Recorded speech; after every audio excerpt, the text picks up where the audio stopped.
Hey guys, it's Ghost57 coming at you from the power of YouTube through the internet itself.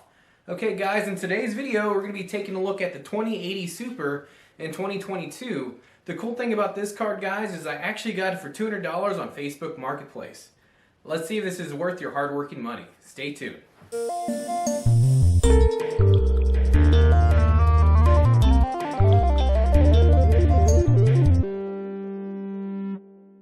And let's go ahead and jump into it, guys. So here is the MSI Ventress 2080 Super. This released back in 2019 for a whopping $779 on release. And I actually got a pretty good deal in 2020 for this card for only $200. There's your 8-pin and 6-pin connectors right over there on top. It's a nice looking card, very industrial. This card does not have any RGB at all.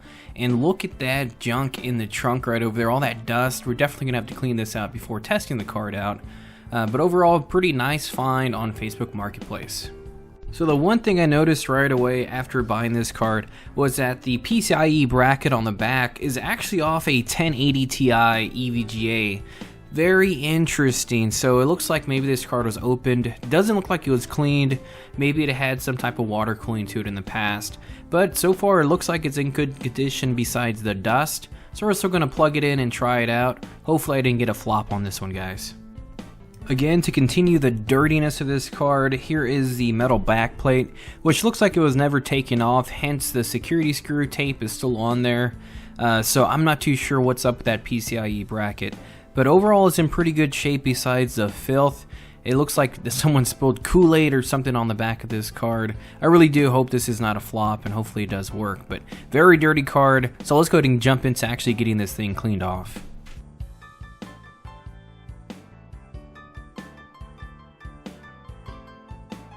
Okay guys, so we're gonna go to get the card cleaned up. As you saw in the first video, there's a lot of junk inside of this trunk. So we're gonna go ahead and start blowing it off right over here.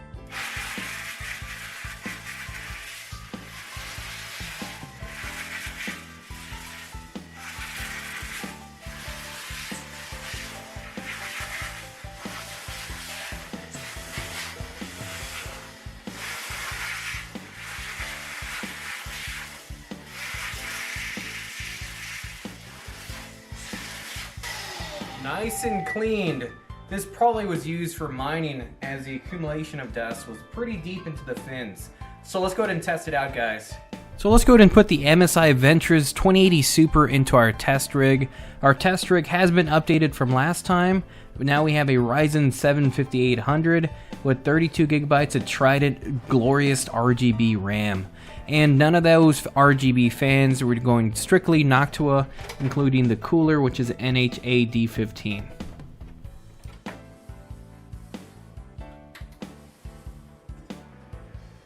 Awesome, guys. It looks like everything worked, even though the card was completely filthy, but it's not broken, so that's always a good thing. The mystery PCIe backplate will still be a mystery to me. No clue how that is and why that was. But we'll go ahead and jump into the game and just listen to that quietness of all the fans. Okay guys, so the machine's up and running. We're gonna go ahead and jump right into Fortnite and some other games, and of course we're gonna use 3D Mark Time Spy and see how well this does in video games and also rendering in 2022. Stay tuned, guys, and let's see if we actually got a good deal today. So let's go ahead and look at our stats. On Epic settings on 1440p, our maximum frame rate was 177, our average was 113, and our minimum was 59. On high settings, we got a maximum of 196, average of 125, and a minimum of 72. Medium settings, we got a maximum of an outstanding 290 frames a second, an average of 187, and a minimum of 75. And of course on low settings it did amazing with 313 frames a second maximum. Average was 230 frames a second, and the low was 78. Not too bad for Fortnite. So overall, the 2080 Super Ventress from MSI is definitely blowing this game out of water. I definitely like to play at the medium to high setting to get the better frame rates. At 1440p, you will have no issues at all with a 2070 or 2080 in 2022. So this card definitely can get a lot of bang for the buck. You don't have to get the new 40 series if you don't want to spend the $2,000. Might as well pick up a used 20 series card like this one and still get a lot of bang for your buck in 2022. So let's go ahead and jump to the next game. We're going to go ahead and try out the Cyberpunk, which is a lot more hard to render compared to this game. We're going to run Cyberpunk without ray tracing because we don't want to get 20 frames a second. So let's go ahead and jump into it, boys. And right away you can tell the difference in this game compared to Fortnite. On ultra settings at 1440p, our maximum is only 93 frames a second, the minimum is 53, and the average is 65. On high settings at 1440p on Cyberpunk, we got a maximum frame rate of 102, minimum of 67, and an average of 83, which is getting better. On medium settings, we saw a maximum of 138 frames a second, an average of 103, and a minimum of 75. And when you look at the low settings, this is probably where you want to play this game at. With low settings, we saw a maximum frame rate of 150 frames a second, which is great, an average frame rate of 122 frames a second, and a low of 106. So definitely this game is a lot harder to render when compared to Fortnite, and this is not even with ray tracing. When this game came out, this was pretty hard to render even for a 3080. But overall, still very playable in the low to medium settings in my mindset. So the next game we're going to jump into is going to be a little easier to render. We're going to go into Overwatch 2, which is a newer title, but still graphically a lot easier to render than Cyberpunk 2027. So let's jump into the exciting game of Overwatch. Okay guys, so we're going to go ahead and jump into Overwatch. One thing I noticed about Overwatch is the lower the graphical settings got, the higher the numbers got, but a little off the charts, so I'm not too sure how reliable these numbers are. I ran them a couple times with MSI Afterburner, but still got some outrageously high numbers. So we're going to go ahead and jump into Epic settings on 1440p. Our maximum we got was 147 frames a second, our average was 128, and our minimum was 107. Ultra settings also were actually very high. On our maximum, we had a 233 frames a second, which is outrageously high for ultra settings on any game. And then average, we got 178, and the minimum was actually 59, so that's kind of interesting there. High, again, high settings on 1440p for Overwatch. We got a crazy number for maximum, 335 frames a second, average 230 frames a second, and the minimum was 159 frames a second. When putting this game to medium, we got some extremely large numbers again. Maximum was 418 frames a second, which I really don't think that's true.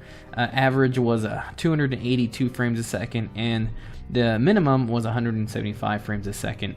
When looking at low, which this game, I don't even know how a monitor could render this high, but maximum frame rate was 500 frames a second, seen into the future at that point. And the average was 350 frames a second, and minimum was 282 frames a second. Not too sure how reliable this is. Might be because this title is only a couple days old. Maybe something was not patched right on Nvidia's part or MSI Afterburner's part. But that's what I got, guys, so sorry, not too sure how reliable that is. So we're going to go ahead and jump into the next game, a little more reliable and harder to render, Halo Infinite. So let's jump into it, guys. And bringing us back to reality, Halo Infinite. So we're going to look at the ultra settings at 1440p. Our maximum frame rate was 104, our average was a nice 82, and our minimum was a 62 frames per second. On high settings at 1440p, our maximum frame rate was 109, our average was 89, and our minimum was 67 frames a second. Not too bad. When looking at medium settings for Halo Infinite, our maximum frame rates per second was 123, not too bad, an average of 103, and a minimum of 80. These numbers look very nice for this type of game. On low settings, this is where the magic happens. Our maximum settings, our maximum frame rate is 130 frames a second, which is pretty good for a first-person shooter, especially on the big battles. And our average frame rate per second is 116, and the low minimum frame rate was 101 frames a second. So definitely this game is giving us some pretty great numbers when it looks at frame rates compared to Overwatch. Not too sure what happened there. But overall, I believe this game would do best, especially first-person shooter competition style, low to medium settings for this graphics card. So let's go ahead and jump into the next game. And the last game we're going to play today is Star Wars Battlefront 2. Keep in mind, everything we've been running today is at 1440p. So let's go ahead and get started with ultra settings. And the maximum we got on this one is 165 frames a second. Average 141 frames a second, and the minimum is 123. And on high settings, we're looking at a maximum of 200 frames a second, an average of 152, and a minimum of 120. On medium settings, we're looking at a high of 200 frames a second again, an average of 175, which is really good, and a minimum of 144. So this is an excellent game to run at medium, low, and high settings, depending on how fast of a response you want. Now let's go ahead and look at the low settings. On low, our maximum frame rate again is 200 frames a second. The minimum frame rate is 162, and the average is 193 frames a second. So definitely this game can run very good at high, medium, and low with the MSI Ventress 2080 Super. So this card actually did pretty well. So let's go ahead and do a time spy test and see how well it renders.